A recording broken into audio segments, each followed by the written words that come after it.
El sol brillaba más de lo que me gusta, y sin embargo ese día soleado se veía perfecto. Un amigo me escribió, me dijo que tenía que viajar a Ruse, una de las ciudades más pobladas de Bulgaria.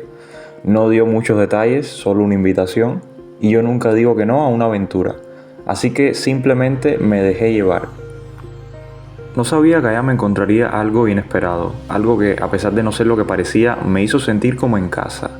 Hoy te traigo una historia que mezcla comida, nostalgia y sorpresa, ya que vine a la ciudad de Ruse y encontré lo que nunca imaginé: comida cubana.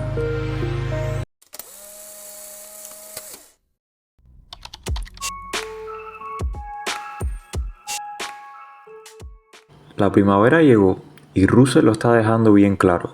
Las flores están por todas partes, la gente volvió a las calles y la ciudad parece otra.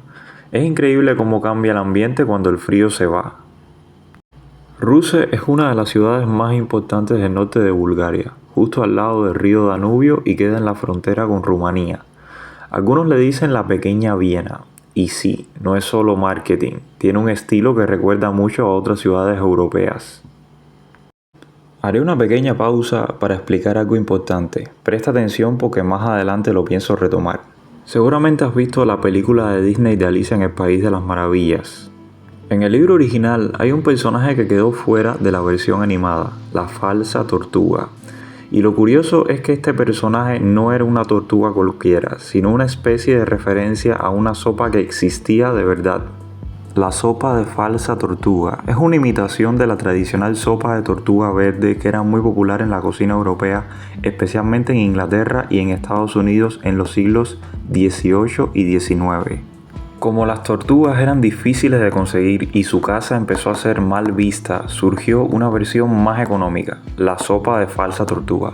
Para su preparación usaban carne de ternera, especialmente partes como el cerebro o la cabeza para imitar la textura y el sabor. Más adelante hablaré de algo muy parecido pero con comida cubana. Ahora vamos rumbo al Parque de la Libertad, ya que cerca hay un sitio estupendo para comer.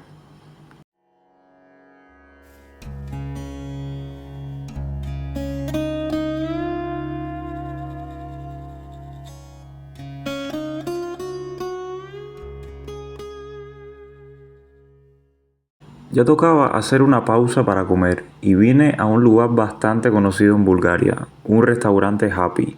Si has vivido aquí, lo más seguro es que hayas ya comido en uno.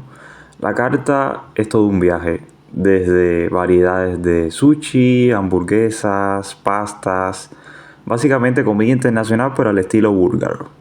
Inesperadamente me encuentro en la carta un sándwich cubano, así con todas sus letras.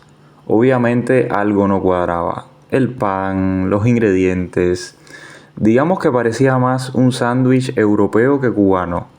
Este no tenía ni cerdo, ni jamón, ni mostaza, ni pepinillos. Pero igual lo pedí. Me sedujo la idea de probarlo. Si bien es cierto que lo único que tiene de cubano es el nombre, honor a quien honor merece, estaba muy bueno, incluso mejor que un sándwich cubano original. Creo que sería más conveniente llamarlo el falso sándwich cubano, ya que guarda una similitud con la sopa de falsa tortuga, y es que ambos se preparan con carne de res. Un dato muy curioso es que pese a su nombre, el sándwich cubano no nace en Cuba, sino en la comunidad cubana en Estados Unidos. A veces siento que en Bulgaria la vida se vive distinto, más despacio, como si hubiera menos presión por estar haciendo algo todo el tiempo. La gente parece disfrutar más de lo simple, de estar sin tantas vueltas.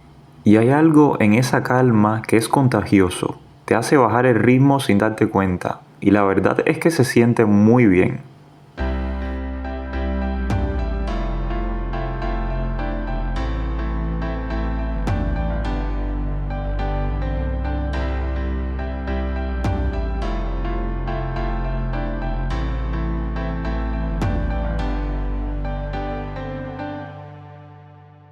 Mientras sigo caminando por el parque, todo a mi alrededor transmite una tranquilidad difícil de explicar. Es de esos lugares donde el silencio no incomoda, al contrario, se agradece.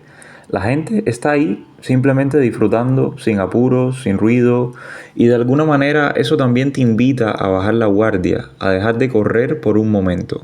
No es un parque espectacular ni lleno de atracciones, pero es tanta la serenidad y el sosiego que pueden pasar horas y ni cuenta te das. Y aquí tenemos el Teatro de Ópera Estatal de Russe. Queda muy cerca del parque. El edificio actual fue inaugurado en 1956 y desde entonces ha sido un pilar cultural en la ciudad, presentando óperas clásicas, conciertos sinfónicos y festivales que atraen a artistas de todo el mundo. La verdad es que ha sido un viaje bastante fugaz. Esto sería básicamente todo por hoy. Si te gustó, no olvides reaccionar y dejar un comentario. Nos vemos en el próximo video.